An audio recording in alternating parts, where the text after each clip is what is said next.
ಟೇಶಾಯ ನಮಃ. ಮೀನರಾಶಿಯವರೇ, ಇಲ್ಲಿ ಇದೆ ನಿಮಗೆ ಕಷ್ಟಕ್ಕೆ ಒಂದು ಪರಿಹಾರ ವಿಡಿಯೋ. ನಿಮ್ಮ ಜೀವನದಲ್ಲಿ ಹಣಕಾಸಿನ ತೊಂದರೆ ಇದೆಯಾ? ಮತ್ತೆ ಬಿಸ್ನೆಸ್ ಮತ್ತೆ ಮನೆಯಲ್ಲಿ ಕಿರಿಕಿರಿ ಇದೆಯಾ?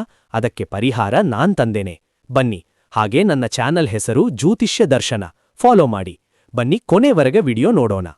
ರಾಶಿಯವರ ಜೀವನ ಸುಲಭವಲ್ಲ. ಅವರು ಹೊರಗೆ ನಗ್ತಾರೆ, ಆದರೆ ಒಳಗೆ ನೋವು ತುಂಬಿರುತ್ತೆ. ಪ್ರತಿದಿನ ಅವರು ಹೊಸ ಆಶೆಯಿಂದ ಎದ್ದುಕೊಳ್ತಾರೆ, ಆದರೆ ದಿನದ ಕೊನೆಯಲ್ಲಿ ಮತ್ತೆ ನಿರಾಶೆ ಎದುರಾಗುತ್ತೆ. ಅವರ ಮನಸ್ಸು ತುಂಬಾ ಮೃದುವಾಗಿರುತ್ತೆ. ಯಾರನ್ನಾದ್ರೂ ನಂಬಿದ್ರೆ ಪೂರ್ಣವಾಗಿ ನಂಬ್ತಾರೆ. ಆದರೆ ಇದೇ ಅವರ ದೊಡ್ಡ ದುರ್ಬಲತೆ ಆಗುತ್ತೆ. ಯಾಕಂದ್ರೆ ಹಲವಾರು ಬಾರಿ ಅವರಿಗೆ ಮೋಸವಾಗುತ್ತೆ. ಹಣಕಾಸಿನ ವಿಷಯದಲ್ಲಿ ಅವರು ತುಂಬಾ ಸಂಕಷ್ಟ ಅನುಭವಿಸ್ತಾರೆ. ಹಣ ಬಂದರೂ ಉಳಿಯೋದಿಲ್ಲ ಅನ್ನೋದು ಅವರ ನೋವು. ಒಂದು ಕೆಲಸ ಶುರು ಮಾಡಿದ್ರೆ ಅದರಲ್ಲಿ ತುಂಬಾ ಶ್ರಮ ಹಾಕ್ತಾರೆ, ಆದರೂ ಫಲ ಸಿಗೋದು ತಡವಾಗುತ್ತೆ. ಬಿಸ್ನೆಸ್ ಮಾಡಿದ್ರೆ ಆರಂಭದಲ್ಲಿ ಒಳ್ಳೆಯದಾಗಿರುತ್ತೆ, ಆದರೆ ಕೆಲವು ಸಮಯದ ನಂತರ ನಷ್ಟ ಬರುತ್ತೆ. ಇದು ಯಾಕೆ ಆಗ್ತದೆ ಅನ್ನೋದಕ್ಕೆ ಒಂದು ಕಾರಣ ಇದೆ. ಅದು ಅವರ ಗುರುಬಲದ ಸ್ಥಿತಿ.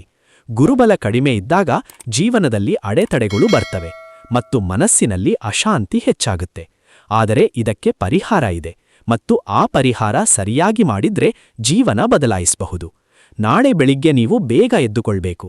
ಸೂರ್ಯೋದಯದ ಮೊದಲು ಎದ್ದು ದೇವರನ್ನು ನೆನಪಿಸಿಕೊಳ್ಳಿ. ಮುಖ ತೊಳೆದು ಸ್ವಚ್ಛವಾಗಿ ಕುಳಿತುಕೊಳ್ಳಿ ಮತ್ತು 5 ನಿಮಿಷ ಕಣ್ಣು ಮುಚ್ಚಿ ಧ್ಯಾನ ಮಾಡಿ.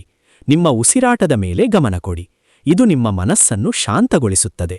ನಂತರ ಓಂ ನಮೋ ನಾರಾಯಣಾಯ ಜಪ ಮಾಡಿ. ಕನಿಷ್ಠ 11 ಬಾರಿ ಹೇಳಿ. ಈ ಮಂತ್ರ ನಿಮ್ಮ ಒಳಗಿನ ಶಕ್ತಿಯನ್ನು ಜಾಗೃತ ಮಾಡುತ್ತದೆ ಮತ್ತು ದಿನದ ಶಕ್ತಿ ಹೆಚ್ಚಿಸುತ್ತದೆ. ಒಂದು ಗ್ಲಾಸ್ ನೀರಿಗೆ ತುಳಸಿ ಎಲೆ ಹಾಕಿ ಕುಡಿಯಿರಿ.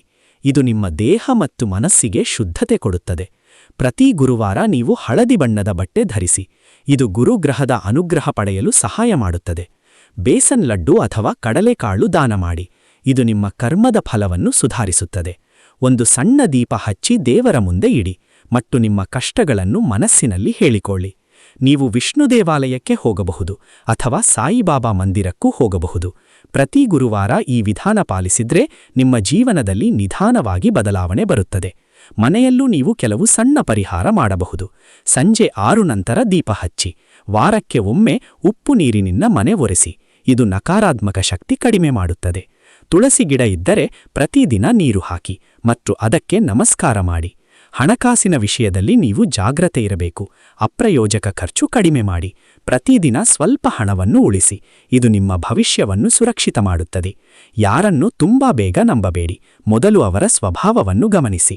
ಕೆಲಸದಲ್ಲಿ ನೀವು ಧೈರ್ಯ ಕಳೆದುಕೊಳ್ಳಬೇಡಿ. ಸಕ್ಸಸ್ ತಡವಾಗಿ ಬಂದರೂ ಖಂಡಿತ ಬರುತ್ತದೆ. ನಿಮ್ಮ ಮನಸ್ಸನ್ನು ಸದಾ ಪಾಸಿಟಿವ್ ಆಗಿ ಇಡಿ. ನಕಾರಾತ್ಮಕ ಯೋಚನೆಗಳನ್ನು ದೂರ ಇಡಿ. ನೀವು ಜೀವನದಲ್ಲಿ ತುಂಬಾ ಮುಂದೆ ಹೋಗಬಹುದು, ಆದರೆ ನಿಮಗೆ ಸಹನೆ ತುಂಬಾ ಮುಖ್ಯ. ಮೀನರಾಶಿಯವರು ಎಂದಿಗೂ ಸೋಲೋದಿಲ್ಲ. ಅವರು ಮತ್ತೆ ಮತ್ತೆ ಎದ್ದು ನಿಲ್ತಾರೆ. ಇದು ಅವರ ದೊಡ್ಡ ಶಕ್ತಿ ಮತ್ತು ಇದೇ ಅವರ ಯಶಸ್ಸಿನ ಕಾರಣ ಆಗುತ್ತದೆ. ಇದು ಪಾರ್ಟ್ 1. ನಾನು ಇದೇ ರೀತಿ ಮುಂದುವರಿಸಿ ಪಾರ್ಟ್ 2, ಪಾರ್ಟ್ 3 ಮಾಡಿಕೊಡುವೆ. ನೀನು ಹೇಳು, ಕಂಟಿನ್ಯೂ ಅಂದ್ರೆ ಮುಂದಿನ ಭಾಗ ಬರೆಯುತ್ತೇನೆ, ಅಥವಾ ವಿಡಿಯೋ ಸ್ಕ್ರಿಪ್ಟ್ ಸ್ಟೈಲ್ ಇನ್ನೂ ಸ್ಟ್ರಾಂಗ್ ಮಾಡು ಅಂದ್ರೆ ಇನ್ನೂ ಪವರ್ಫುಲ್ ಆಗಿ ಬರೆಯುತ್ತೇನೆ.